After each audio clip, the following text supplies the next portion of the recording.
Kuki umuntu aba imbata y'ikintu runaka? Itabi, inzoga cyangwa kwikinisha? Kubera icyo umuntu ashobora kumara imyaka myinshi avuga ati uyu munsi ndabireka mbiveho, ariko ejo akongera akabisubiraho, ndetse akabisubiraho mu buryo butandukanye n'uko yari abiriho mbere. Kuki umuntu ashobora kuba azi neza yuko ikintu runaka kimwangiriza ubuzima ariko akumva atagifiteho ubugenzuzi cyangwa control? Hari abantu baba imbata ya telefone, filime pornographique, masturbation cyangwa kwikinisha.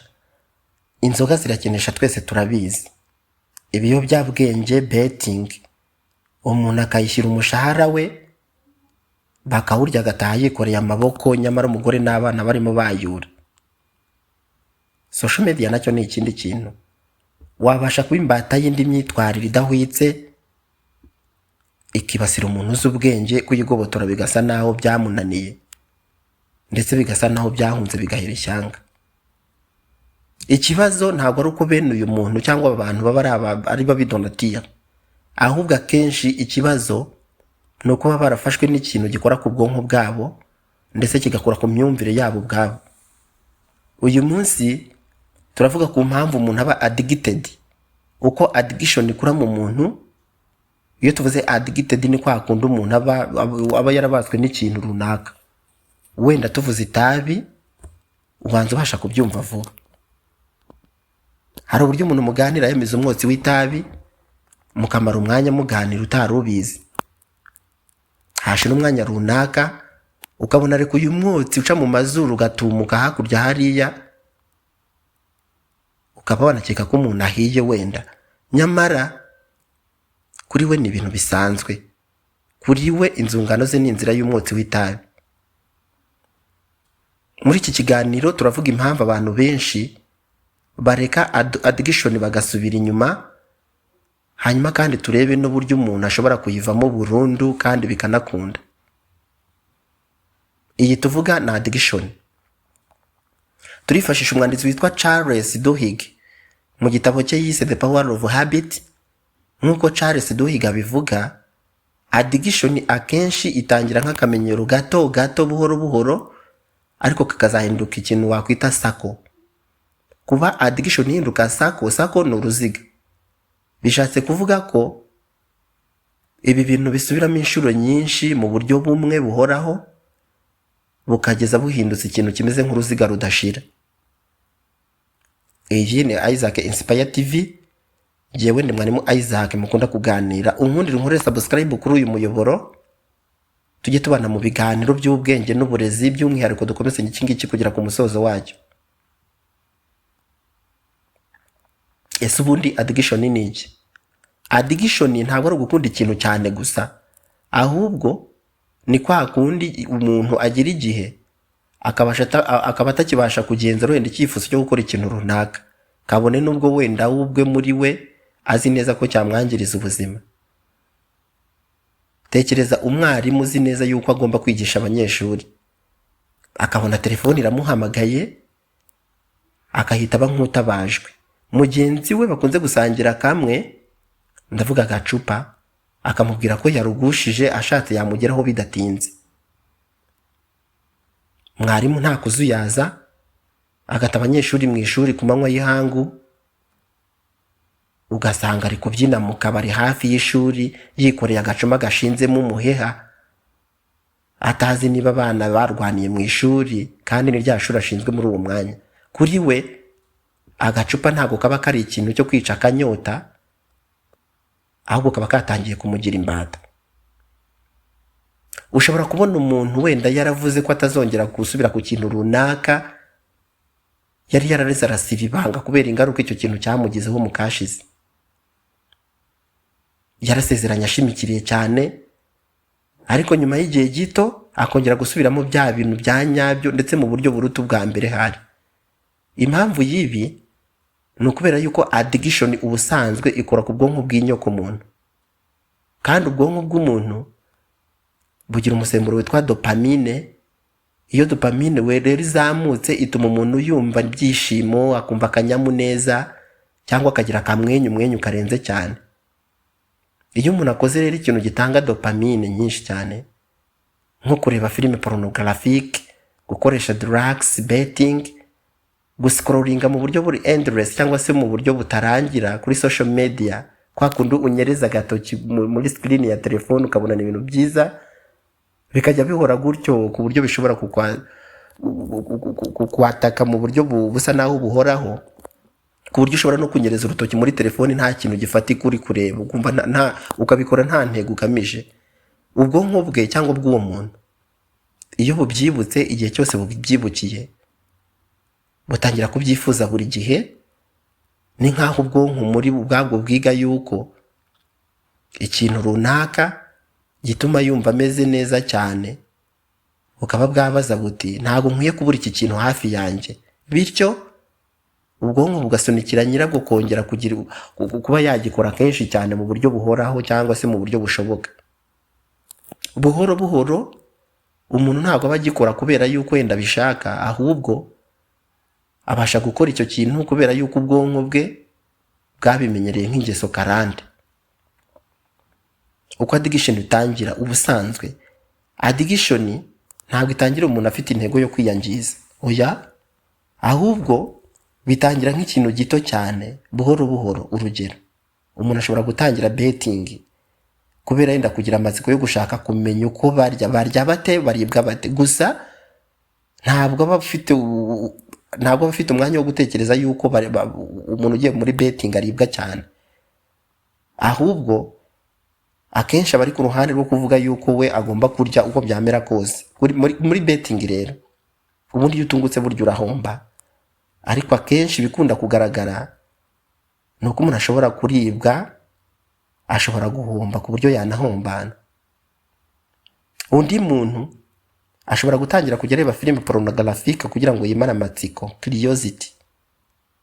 Undi agatangira kunywa inzoga buhoro buhoro ashaka wenda kugerageza ngo yumve icyanga, gusa hari igihe bigera ku rwego ayikura mu gacuma nayo ikamukura mu bagabo. Ariko ikibazo kiraha, ubusanzwe ni repetition ikozwe kenshi, kwisubiramo kenshi.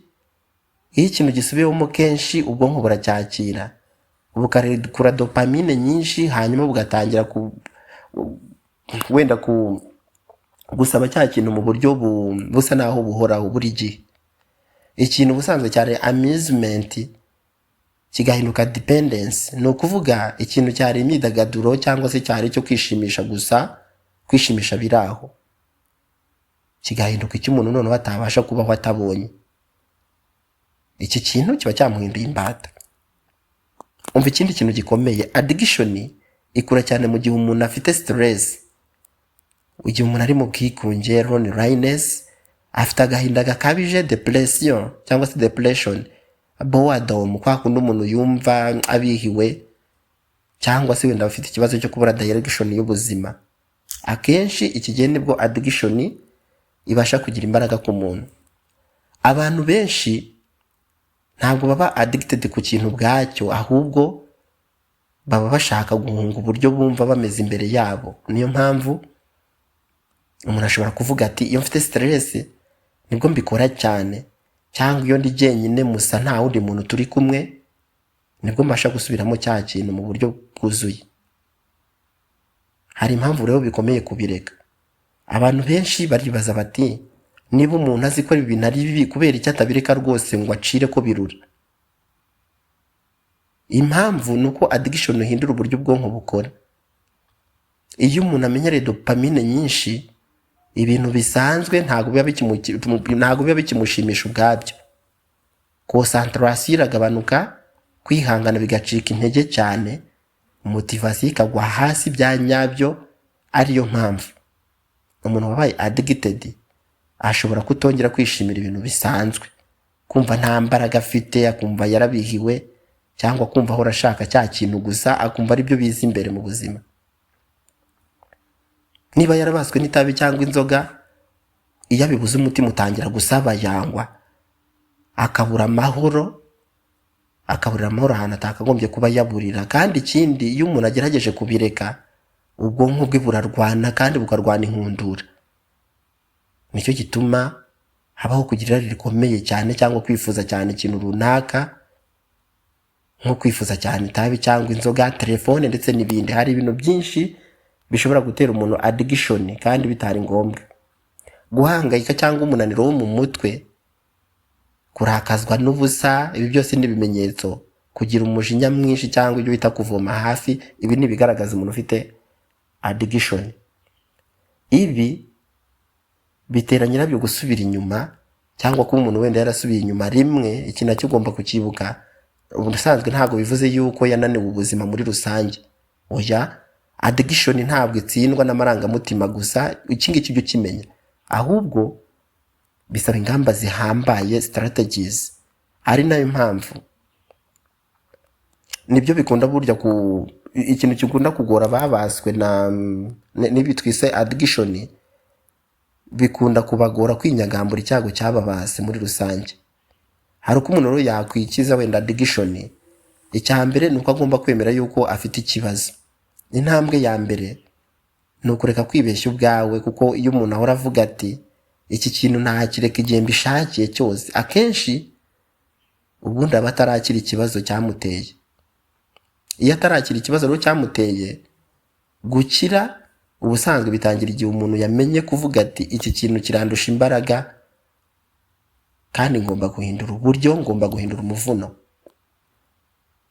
Menya ikigutera gusubiramo cya kintu. Buri addiction muri rusange igira imbarutso cyangwa icyo bita trigger.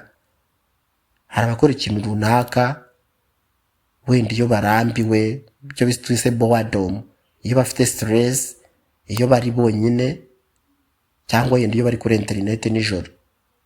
Niba utazi trigger yawe, uzahora usubiramo cya kintu, uzahora usubiramo ikosa rimwe. Fata umwanya ubwawe wibaze kandi utekereze uti ubundi ni ryari mbikora cyane, ni iki kiba cyabanje, numva meze ntubundi muri icyo gihe. Ikindi ni uguhindura environment. Ntabwo ushobora gutsinda addiction ukiri muri ya environment ikugaburira cya kintu cyangwa se muri bya bidukikije. Urugero, niba telefone ari ikibazo kuri wowe, ukwiye gushyiraho imipaka, limit. Niba ari abantu mugendana bagushora wenda mu gufata ibiyobyabwenge, ukaba unywa itabi cyangwa se inzoga kubera ko uri kumwe na runaka, birakwiye kuhindura inshuti zawe kandi ugashaka izindi. Nibyo. Niba ikibazo ari internet, gabanya igihe uyikoresha, birashoboka. Hari igihe discipline bikomeye kurusha motivation. Ntutegereze kumva ufite imbaraga, ukwiye kubaka system bwawe. Simbuza ikintu kibi cyiza. Ubwonko ntabwo bukunda empty space cyangwa se icyo bita vacuum mu Cyongereza. Iyo ukuyeho ingeso mbi, ntuyisimbuze umuco mwiza, akenshi usubira inyuma cyane. Ukwiye gushyiraho wenda umwanya wa siporo, ugasoma ibitabo, reading, gukora content zitandukanye. Ushobora gukora amasengesho wenda, ugakora meditation yo kwibaza ngo ese nta bindi bintu byiza bihari nakwishimira, aho guhora muri cya kintu kikwangiza. Ugafata umwanya wa meditation ukibaza niba nta bindi bintu byiza wasimbuza cya kindi. Gukora business igufasha umwanya, business yo yagufasha gutera imbere birumvikana, cyangwa yenda ukunguka skill nshya. Ibi bintu byakubera umugisha. Menya ko imbaraga umuntu yakoresha mu kintu cyamugize imbata, addiction, za mbaraga ashobora kuzikoresha yubaka ubuzima bwe mu buryo bwiza, akarema icyo bita positive change. Abamurebye bakamutangarira aho kumuryanirana inzara nk'uko byari bisanzwe mu minsi yatambutse. Jya wemera ko gukira bifata igihe. Abantu benshi ubusanzwe batsindwa nuko bashaka impinduka z'ako kanya, ariko nyamara addiction yubatswe mu mezi menshi cyangwa imyaka myinshi ntabwo ishira mu munsi umwe cyangwa ukwezi.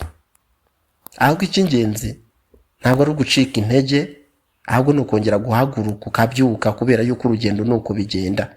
Urugendo ni ugutemba ubyuka. Gushaka ubufasha ahandi nayo n'indi ntambwe. Ukwiye ntugafata addiction nk'intambara ugomba kurwana wenyine. Ubundi ibi bintu kirazira kikaziririzwa. Hari igihe umuntu akenera inshuti nziza, agakenera umujyanama, therapist, cyangwa umuntu umubaza progress ye, cyangwa wenda iterambere rye mu gukura wenda muri kwikura muri cya kibazo. iyo urwana wenyine ubwonko bwawe bushobora kukubeshya, ariko accountability ifasha umuntu gukomera. Hari ukuri abantu benshi batazi. Abantu benshi batekereza ko freedom ari ugukora icyo ushaka ukagikora igihe ushakiye, ariko ukuri ni uku, iyo udashobora guhagarika ikintu ntabwo uburyo bukiyobora ubwawe, ahubwo buryo ubizi cyangwa utabizi uba wageze undi mutware wamamaza. Iyo ikintu kigutegeka kikagutwara igihe cyawe, kikakurya amafaranga yawe, attention yawe ikahatinda cyane, n'ibitekerezo byawe ubwabyo ugasanga ariho bikunze kwibanda, uba wabaye imbata y'icyo kintu. Discipline ntabwo ari punishment, ahubwo ni freedom. Addiction rero yo burya ni nka punishment. Kwigenga nyako ni ukubasha kuvuga uti nshobora kubikora ariko nahisemo kutabikora. Niba rero uri kuri rwa rwego utabasha guhitamo kureka ikintu, ubundi wabaye ingaruzwa muheto y'icyo kintu. Reka dusatire umwanzuro. Niba hari addiction ufite uyu munsi, ntiwumve ko ubuzima bwawe bwarangiye. Ubwonko bushobora kongera kwiyubaka, akamenyero gashobora guhinduka ubuzima bushobora gusubira ku murongo, kandi ugasubira ku murongo mwiza, nawe ukajya ubureba ukumva urishimye. Ariko umva icyo bigusaba. Biragusaba kwemera ukuri, kwihangana, discipline, ndetse ugashyiraho na gahunda ihamye. Ntukibaze uti kuki nkiri addicted, ahubwo tangira wibaza uti ni iki nakora uyu munsi ngo ntangire kwiyubaka. Kubera ko impinduka nini itangirira ku cyemezo gito umuntu afata uyu munsi, kandi akakigira umuco, akakigira ubuzima bukomeza buhoraho. Niba rero iyi video yagufashije, ukande like, ukore subscribe kuri uyu muyoboro Isaac Inspire TV, ndetse unayisangiza undi muntu utekereza yuko yaba yikeneye. Jya mu mwanya wa comment ahari umwanya w'ibitekerezo tuganire. Ubundi ni iyihe ngeso ushaka, cyangwa se nihe addicted ushaka gutsinda muri uyu mwaka. Reka ngushimire cyane wowe dukunda kubana mu biganiro by'uburezi n'ubwenge. Tuzongere guhura ubutaha mu kiganiro nk'iki ngiki. Ngushimira uruhare rwawe mu gukomeza kubana nanjye kuri uyu muyoboro. Muhahe muronke, ndabakunda.